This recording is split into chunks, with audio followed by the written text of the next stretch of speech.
What makes a painting a masterpiece? Is it the skill of the artist, the emotions it evokes, or something else entirely? This question has puzzled art lovers, critics, and historians for centuries. When we stand before a painting, we are often struck by its beauty, its complexity, and the feelings it stirs within us. But what is it that truly sets a masterpiece apart from other works of art? Is it the technical prowess of the artist, the innovative techniques used, or the way it captures a moment in time? Perhaps it is the way a painting speaks to us on a personal level, evoking memories, dreams, and emotions that are uniquely our own. Art has the power to move us, challenge us, and even define entire eras. It can be a reflection of the society in which it was created, offering insights into the values, beliefs, and struggles of the time. A painting can tell a story, capture a fleeting moment, or convey a profound message. It can be a source of inspiration, a catalyst for change, or a means of escape. The emotions it evokes can be as varied as the people who view it, from joy and wonder to sadness and contemplation. But beyond the emotions and stories, there is also the question of value. The value of art is a complex tapestry woven from many threads. Some argue that a painting's worth lies in its historical significance, while others point to its aesthetic beauty or the artist's reputation. The art market, with its auctions and transactions, often places a monetary value on a piece, but this is just one aspect of its worth. Cultural value, emotional impact, and personal significance all play a role in determining the true value of a painting. Historical significance can elevate a painting to iconic status, making it a symbol of a particular time or movement. For example, the works of the Renaissance, with their groundbreaking techniques and profound themes, continue to be celebrated centuries later. Similarly, the bold and innovative styles of modern art have left an indelible mark on the art world. But historical significance is just one piece of the puzzle. The art market often places a monetary value on a piece, but this is just one aspect of its worth. Cultural value, emotional impact, and personal significance all play a role in determining the true value of a painting. The debate over what makes a painting valuable is ongoing, with different perspectives offering unique insights. Some see art as an investment, while others view it as a priceless treasure that transcends monetary value. Some argue that a painting's worth lies in its historical significance, while others point to its aesthetic beauty or the artist's reputation. The truth is, the value of art is a complex tapestry woven from many threads. Each thread represents a different aspect of what makes a painting special, from its technical brilliance to its emotional resonance. Aesthetic beauty is another important factor. A painting that captivates the eye and stirs the soul can leave a lasting impression. The skill and creativity of the artist, the use of color and composition, and the ability to convey emotion through brushstrokes all contribute to the aesthetic value of a painting.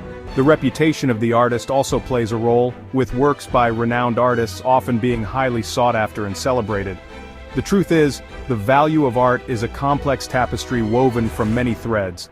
Each thread represents a different aspect of what makes a painting special, from its technical brilliance to its emotional resonance. The interplay of these elements creates a rich and multifaceted experience that can be appreciated on many levels. One painting that perfectly embodies this enigma is Leonardo da Vinci's Mona Lisa. A seemingly simple portrait, it has transcended the realm of art to become a global icon. Its enigmatic smile, the mysterious background, and the masterful technique all contribute to its enduring appeal.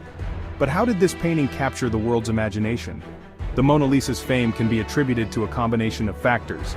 Leonardo da Vinci's reputation as a master artist, the painting's innovative techniques, and its intriguing subject all play a role. The painting's history, including its theft and subsequent recovery, has also added to its mystique. But perhaps the most compelling aspect is the way it engages viewers, inviting them to ponder the mystery of the woman's identity and the meaning behind her smile. The Mona Lisa's subtle smile has been the subject of countless interpretations and debates. Some see it as a sign of contentment, others as a hint of sadness or a secret.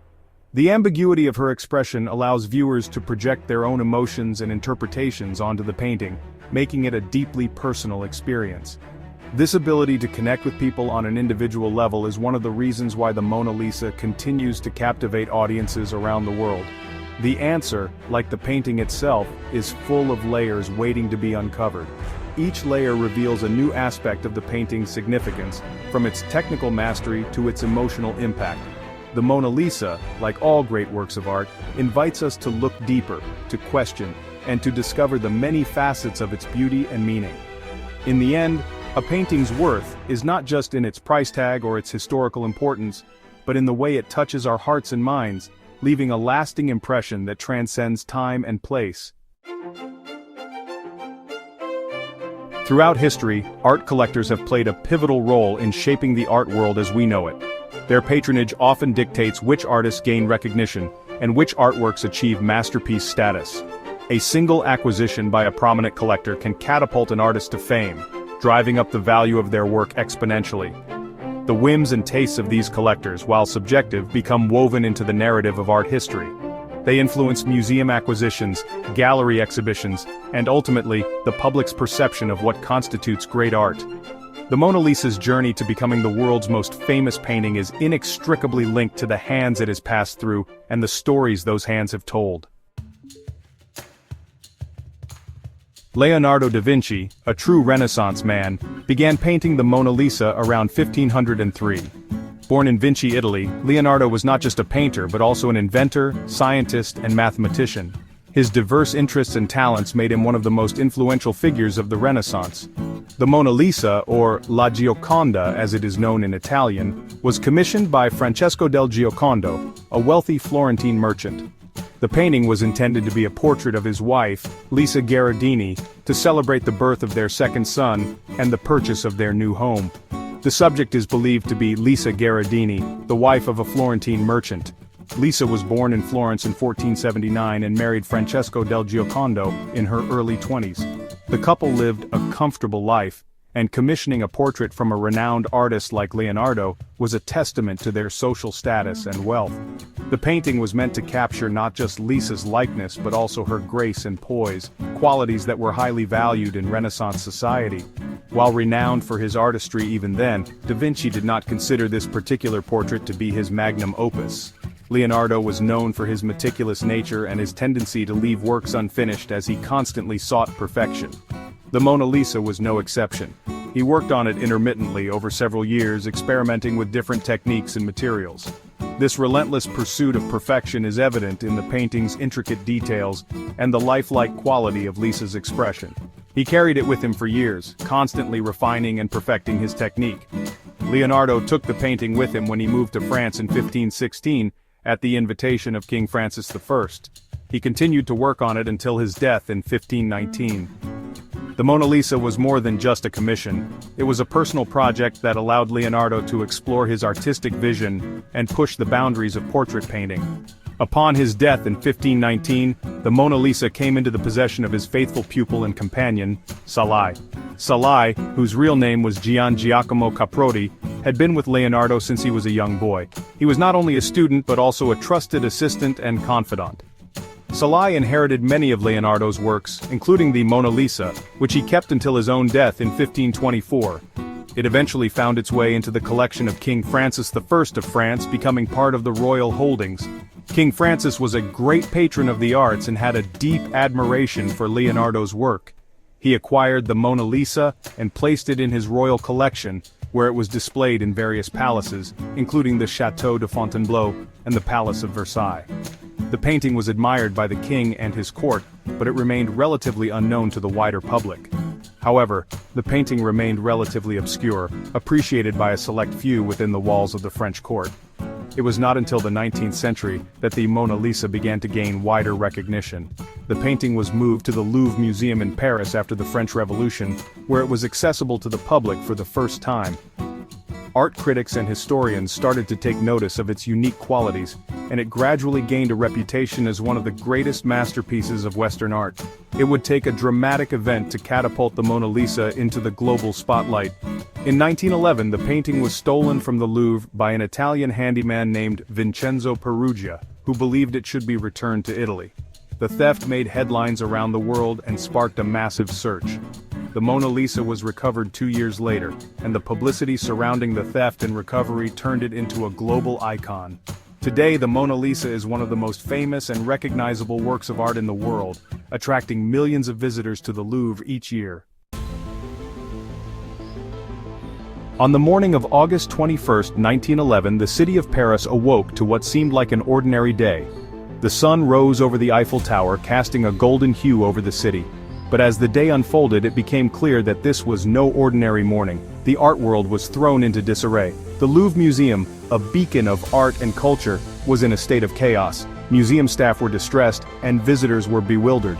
The unthinkable had happened. The Mona Lisa was missing from the Louvre Museum in Paris. The empty space on the wall where the masterpiece once hung was a stark reminder of the audacious theft. The theft, audacious in its simplicity, sent shockwaves across the globe. People were in disbelief. How could such a renowned painting, housed in one of the most secure museums in the world, simply vanish? Newspapers splashed the story on their front pages. Headlines screamed of the heist, capturing the public's imagination. The Mona Lisa, with her enigmatic smile, had become the center of a real-life mystery. The public was captivated by the mystery. Crowds gathered in front of the Louvre, discussing theories and speculating about the fate of the painting. The air was thick with curiosity and concern. The investigation revealed that the painting had been stolen the previous day, a Sunday when the Louvre was closed. Detectives examined every piece of evidence, trying to piece together the puzzle. The thief had chosen the perfect day to strike. With the museum closed, there were no visitors to witness the crime.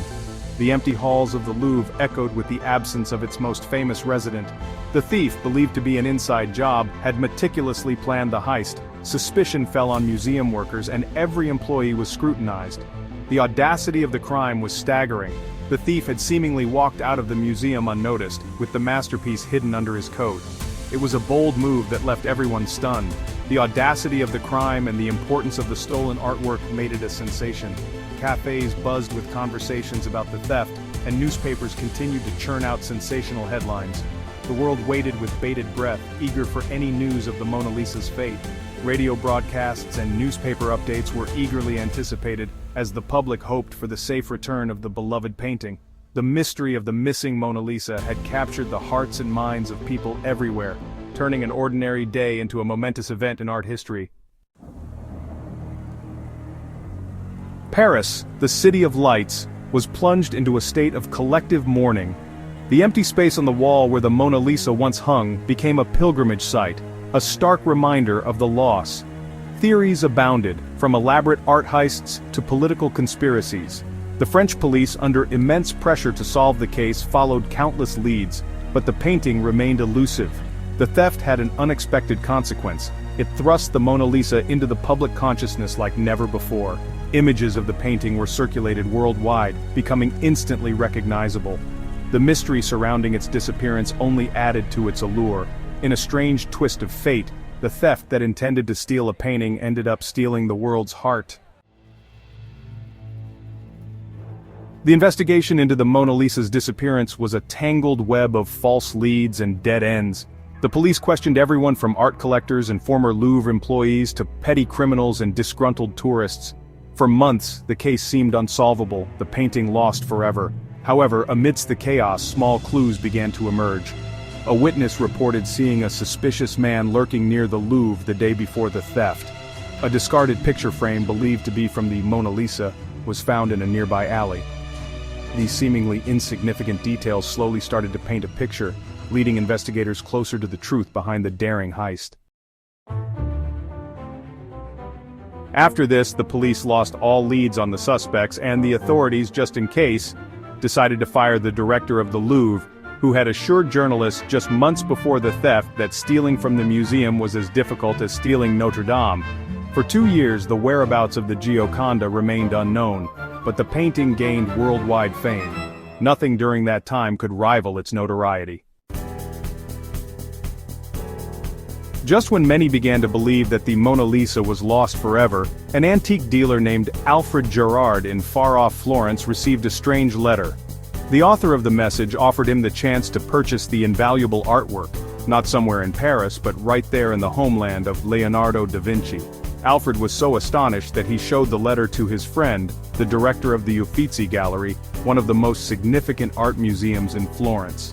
The men were initially skeptical and suspected it might be a scam, but they still arranged to meet. In a local hotel, they were greeted by a short, mustachioed Italian who confidently retrieved the painting from a trunk and displayed it for them. The experts were astonished. It was indeed the genuine masterpiece by the great artist. Containing their excitement, they promised fair compensation, and then promptly exited the hotel to call the police. Within half an hour, the thief was arrested, and surprisingly, the painting that had eluded 60 detectives in Paris was found.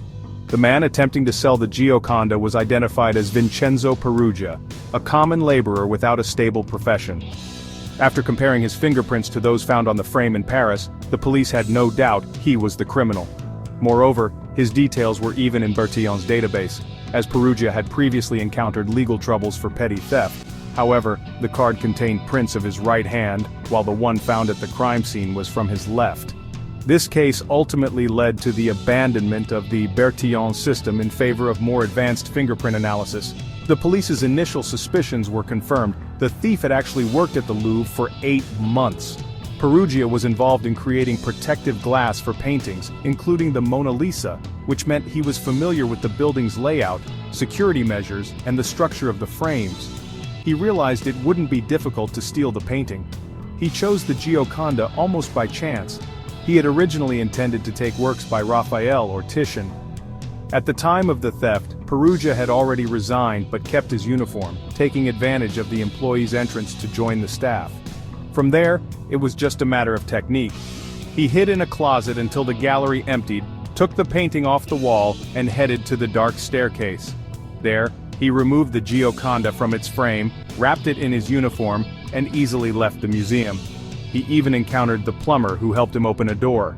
Thus, the most notorious crime of the early 20th century was, in fact, committed in a remarkably simple manner. For the next 2 years, while the world searched for the Mona Lisa, it quietly sat in a trunk in a small apartment in Paris. Before attempting to sell it, Peruggia transported it to Italy in a chest with a false bottom. But why did he steal it? There are 3 explanations: patriotic, rational, and fantastical. I'll start with the first, as it resonated most with Peruggia. In court, he claimed that as a true Italian patriot, he sought to restore historical justice by returning the Gioconda to its homeland, arguing that it had been stolen by Napoleon. However, for a true patriot, Peruggia was woefully misinformed about his country's history. Napoleon had never stolen the painting. It was officially purchased by a French king 400 years ago and had not left France since. Various factors also cast doubt on the sincerity of Peruggia's claims. First, it's unclear why he stored the Mona Lisa for 2 years. Second, why offer the painting to a private dealer instead of directly to a museum? Third, what would be the point of selling it, if he truly felt patriotic? His letters to family further raised suspicion. In one, he claimed he would soon become wealthy, and in another he suggested he would live happily ever after thanks to a generous reward. Because Peruggia was tried not in Paris but in Florence, the jury believed him, labeled him a great patriot, and sentenced him to 1 year in prison. In reality, he served just 6 months. After his release, Peruggia briefly fought on the front lines of World War I, before returning to Paris, where he continued working in museums until his death. The painting, after its unexpected recovery, was displayed at the Uffizi Gallery for 2 weeks before being returned to Paris, where immense lines formed to see the masterpiece, a phenomenon that continues to this day. However, rumors about the true motivations behind the Mona Lisa's theft persisted. During the search for the painting, many were plagued by one question: what was the point of stealing something that was impossible to sell? The answer was surprisingly simple. Peruggia didn't realize that selling the painting would be impossible. He had no connections in the art world and couldn't fathom the level of excitement the theft would generate. He hoped that over time, interest in the painting would wane, and he could find a buyer. However, the idea that he acted alone was not appealing to everyone. As is often the case, many find it hard to believe that such a grand crime could be executed by a single, not overly clever individual so simply. Consequently, there remains a prevailing narrative that Peruggia was merely a pawn, and that a mastermind with a cunning plan was behind the theft. This theory emerged in 1932 through an article by American journalist Carl Decker. 20 years after the theft, he claimed to have met the orchestrator of the heist in 1912, when half of Europe was searching for the Mona Lisa. In an American bar, Decker encountered an Argentine named Eduardo de Golfier, with whom he struck up a conversation about the painting. Golfier, as he was known, allegedly unveiled the whole truth, detailing his scheme. He turned out to be a con artist specializing in selling forgeries to wealthy Americans. His plan was simple and elegant. Golfier acted alone but was aided by a talented forger named Yves Dron.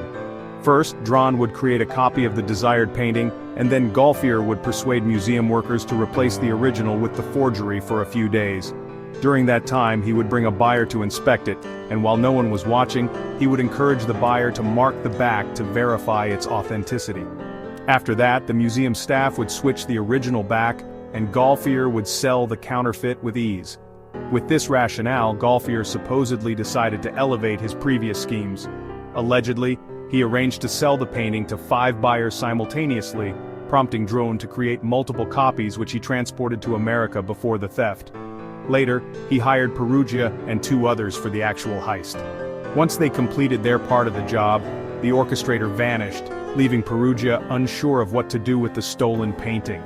This version sounds thrilling, like a plot straight out of a book or movie, and perhaps that is why some experts support it. Unfortunately, it does not withstand scrutiny. Firstly, why would a well-known con artist reveal to a random journalist how he stole the world's most sought-after painting and share all the details of his operation? Secondly, the logic of the narrative is inherently contradictory. Golfier describes one scam but inexplicably employs an entirely different approach when discussing the Mona Lisa, a situation highly unlikely to justify paying workers for the actual theft, when his intention was for there to be no real crime at all. Thirdly, the article contains factual inaccuracies.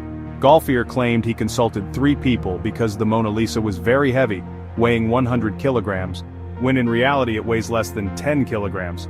Finally, and most importantly, neither Eduardo de Golfier nor master forger Yves Dron is mentioned anywhere outside of that article.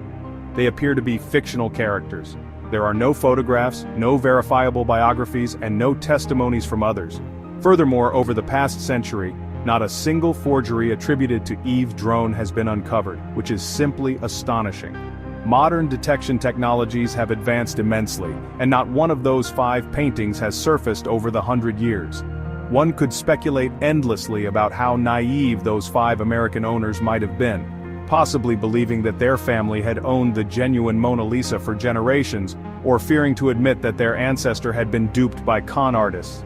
But it is far more plausible that Carl Decker fabricated the entire story from beginning to end, especially considering that this journalist had previously been caught falsifying facts and spreading blatant hoaxes. The only one who could confirm Decker's account, the thief Perugia, had already passed away by that time.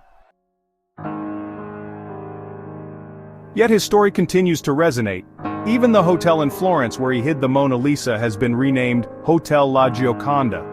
This tale serves as a vivid example of how ordinary individuals can have far-reaching impacts on the world. Had Perugia chosen a different painting to steal that day, it might have gained equal fame. If he had never attempted the theft at all, perhaps the Louvre would not have attracted such a massive influx of tourists from around the globe. But Perugia did what he did, and it affected millions. After the theft, interest in the Mona Lisa only grew. She became a symbol of art and culture, drawing millions of tourists and researchers. The story of the theft itself amplified the painting's significance. The Mona Lisa evolved into an iconic image that continues to inspire artists, writers, and filmmakers worldwide. That concludes our tale. Subscribe to the channel, share your thoughts in the comments, and don't forget to hit the notification bell so you don't miss the next video. Take care, friends.